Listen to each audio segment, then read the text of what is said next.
Very good. And then on top of that, so education's a big piece Yes.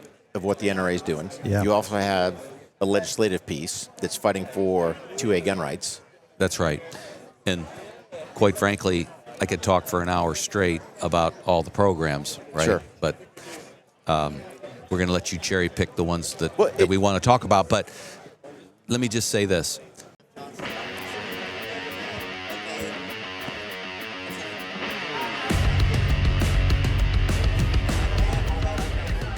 Hello again, everyone, and welcome back to On the Range Podcast with Warhawk Tactical and Kelly Defense. I am Mark Kelly from kellydefense.com, and joined with me, as always, is my co-host and friend from warhawk.com, Rick Hogg. How's it going, buddy? Man, Mark, going great. Just want to thank you, the viewer listener, for giving us your most precious commodity, your time to tune in. We've got a super fantastic guest today. We've got Doug Hamlin, the Executive Vice President of the National Rifle Association. Doug, welcome to the show. Thank you. Great to be with you and Rick. Yeah. So I just want to jump right in. So we're lifelong members. You got us hooked. So kind of two quick questions for you. One, mission statement of the NRA. And then two, for that individual that may be a firearms owner, is not really familiar with the NRA, what's kind of your sales pitch for them, why they should become a member of the NRA? Yeah, we do so many things at the NRA, 40 programs. I mean, think about the fact that we're here today, 550 exhibitors, 14 acres of guns and gear. We have the Great American Outdoor Show in February in Harrisburg, Pennsylvania. We did over 250,000 people there. Wow. Largest show of its kind in the world. We have 3 museums around the United States. Our headquarters museum in Fairfax, the National Firearms Museum. We're also in Springfield, Missouri with Bass Pro Shops, and we're also at the Whittington Center in Raton, New Mexico. We're doing a range safety development seminar in September, so we'll have a couple hundred people at NRA headquarters, range owners, range developers. We wrote the book on ranges. Yep. So we're there to share this 155 years of knowledge with the marketplace so that those of us that are walking the show floor here have a place to go shoot. So you need to be a member because of all these various programs. Very good. And then on top of that, so education's a big piece Yes. of what the NRA is doing. Yeah. You also have a legislative piece that's fighting for 2A gun rights. That's right. And quite frankly, I could talk for an hour straight about all the programs, right? Sure. But we're going to let you cherry pick the ones that we want to talk about. But let me just say this. For those listeners that are in blue jurisdictions, for example, New Jersey, I was at a Friends of NRA dinner earlier this year. Anthony Calandro, one of our board members, he's the chairman of the event. I couldn't tell you how many people came up to me and said, I never thought I'd had a concealed carry permit in New Jersey. And it's because of our Bruin case, our Supreme Court victory in 2022, funded entirely by the National Rifle Association. I was in Iowa. I was meeting with 2 Iraq war vets that have the Black Rifle Armory. Okay. And okay. And 2 good young guys, and they were being censored on Meta. They couldn't list their firearms that were available for sale on Meta. And so I listened to them, went back to Washington. I was in Des Moines, Iowa, and got to their lobbyists, got to the Meta guys, and had that censorship lifted. See, that's a huge point. And you opened up a Pandora's box I didn't think we were going to go down. And I'm glad you did. Yeah. Because that's an issue we have, right? So the Warhawk Tactical page, totally deactivated by Meta. Of course, the generic, hey, you violated terms of service. Yes. We see it on YouTube. So Yes. this episode may or may not make it to YouTube. We don't personally care because we have a third-party server Yes. that we've started hosting. We have been forced to shift away from social because of all the censorship. Yeah. And I'm glad to hear, and trust me, post-show, I'm going to hit you up going, hey, who's the Meta guy? Yeah. Because, again, Good. if people don't realize if you impact the first, it directly affects the second.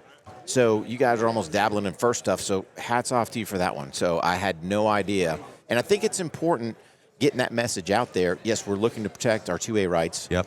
But, hey, you sitting there talking to a couple vets going, hey, we're being basically censored on Meta and then taking action. Hats off to you for that one. And when you think about who we've been with this week, so Thursday we had our welcome reception. We had Governor Greg Abbott here. Oh, wow. Who's an incredible leader. Yeah. and paid a great price. He's the longest sitting governor in America today. So out of 50 governors, he's been in the chair longer than any of them. Did not know I that. think he's got 11 years. Wow. But and then on Friday we had Harmeet Dillon, and we had the acting Attorney General Todd Blanche with us, and General Blanche got up at our Friends of NRA dinner and talked about initiatives that are underway right now. He said some are going to be announced this week, which will be more protective of our Second Amendment rights. So the opportunity is now. Yeah. We got a call from the White House a few months back, and the fallout from the unfairness in banking, had permeated the messaging that they were receiving. Yeah. And so they were calling us to say, you tell us specifically which companies were discriminated against, which banks were doing the discrimination. Nice. And let's get a hold of these people. Yeah. Yeah. All right? Yeah. Because when you're involved in fair trade and commerce, but you have political differences of opinion putting you out of business, Yeah. that's not constitutional. No. That's not the American way. No. And we're law-abiding. Yep. We're engaged in lawful commerce, right? So now we have somebody that's listening. Yeah. Yeah. No, that's That's awesome. our opportunity. And we understand recently you had and I think this is a great way to kind of rebuild some of the stuff that has occurred that was negatively impacting some of the membership fiscally with the budget and all that stuff that recently come out, and that's exciting. And we'd like to hear a little bit about that and how that how quickly that happened, because you have to be a big piece of that. Yes, I appreciate you asking that question. 2025 was a tough year. I made major announcements in October on a reorganization. I consolidated media with membership and with our advancement division, which is fundraising. I had to reduce staff by a significant factor, lost a lot of really highly qualified people. But the NRA needs to be strong. The NRA needs to survive, and the NRA needs to thrive again. Yeah. And so we're doing that. So for the first time in years, 2025, we were in the black fiscally. We're off to a good start. 2026, we're through the first quarter, and we're optimistic that we're going to continue in this mode. But to the listeners out there that are hesitant about, do I come back to the NRA? You have to come back. I know we have to earn it. I'm a guy that's not from Missouri, but I'm going to say I'm from Missouri. Show me. I got to show you. Yeah. Yeah. And my staff and I are doing that. And I think 25, which is our first full year in the seat, we got it done. Yeah. And I've made it very clear in past interviews, and I will continue to make it clear going forward, there'll be no malfeasance on my watch. Yeah. And we're an open book. We have a chief compliance officer. This came from the New York judge. A guy by the name of Matthew Boyden, who's a Texan, great guy, shooter, hunter, and we have whistleblower policies. So if our staff, if they see somebody manipulating their travel and expense, or if there's related party transactions where a sweetheart deal, no bid contracts doesn't exist anymore. Yeah. I mean, I bought this suit at the half off sale at Nordstrom. Hey. I fly coach class. Yeah. Most of the time, I've got my own security. I had to add security, to my residence because of the world that I live in and the death threats that I receive. And but members, prospective members, they need to come back. They need to join. And we just launched an app. Go to NRA.org, or if you're going to download the app, go to the Android store or the Apple store. I could demonstrate it to you. We're not going to do it now, but the benefits of using our Membership Plus program will far exceed the cost of a membership. So, for example, I had some people visit me in Washington, D.C. last week. They're looking for hotels. I made a recommendation. It was too expensive. I said, okay, go on the NRA app. And they found a room half of what. Beautiful. With a discounted room at half the price. It far exceeded the $45 one-year membership. Yes. All right, so. Yeah, on that, Doug, I want to hit a key point, because I think you have a program that's not very well marketed or people know about. So your line of duty program, which is a membership for your first responders, law enforcement. Yes. $25 membership. Yes. But in turn, you have a $35,000 death benefit that comes with that. How did you know about that? You're one of the few that's ever asked me that. Well, but here's the critical part. Yeah. Let's think about it. The NRA has a law enforcement division. Yes. To me, if I was kind of in your shoes, I'll give you some Warhawk advice. Take Please, it for what it's I'll worth, take right? it. But every single NRA student or NRA law enforcement student coming through, hey, man, here's your free year membership, right? Yep. There's your value. Yep. You set the hook. And then if, like, for example, for me, we do a lot of law enforcement firearms training. Yeah. If I had some type of flyer with the QR code similar Yes. to the stuff we have, now I can hand it out to my law enforcement students. You don't think he's going to take that home, see it sitting there. Mama's going to read, oh, for $25, we get $35,000 extra dollars. How much more would that boost the membership base?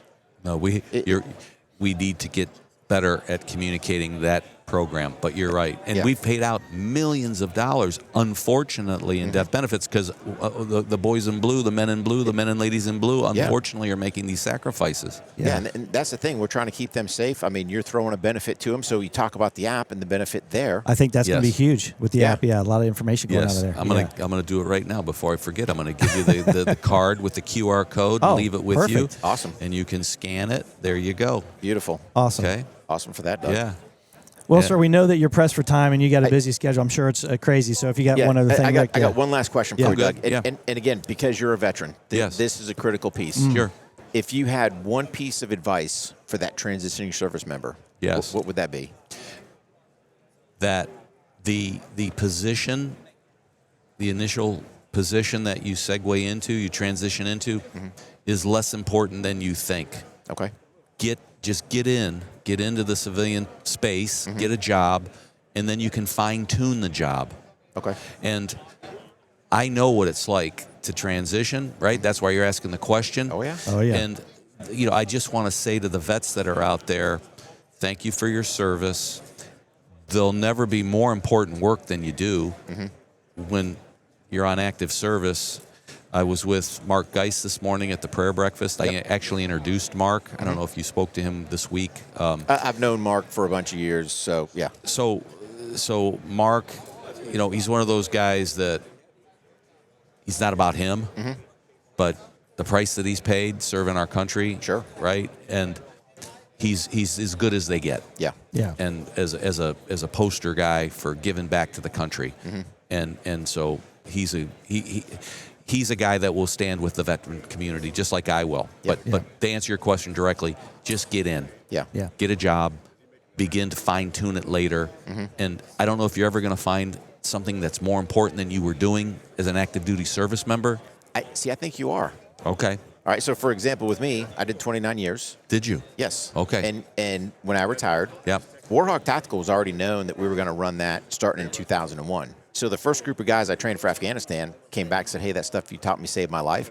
That set the hook for me to run a training company. 13 combat deployments later, 2017, we finally retire. Boom. That's my purpose. That's my drive. Why am I so passionate about training law enforcement officers? I want to see them survive, right? My son's one. Mark's retired. Yeah. So it's... You guys look pretty young to be like all this 30 years in active service, Yeah, 29 years yeah. active We're service 20 with sons that are law enforcement officers. 29 years old. Yeah, you guys are doing good. Well, we're getting the nod, so we're going to have to make sure that you make your next appointment. But fantastic, super impressive. We really appreciate your time today, Thanks, sir. my Yeah. pleasure. Doug, Thank you, guys. I appreciate it. Keep up the good fight. All right. All right. Thanks, buddy. All right. Appreciate it. Thank you. Anytime.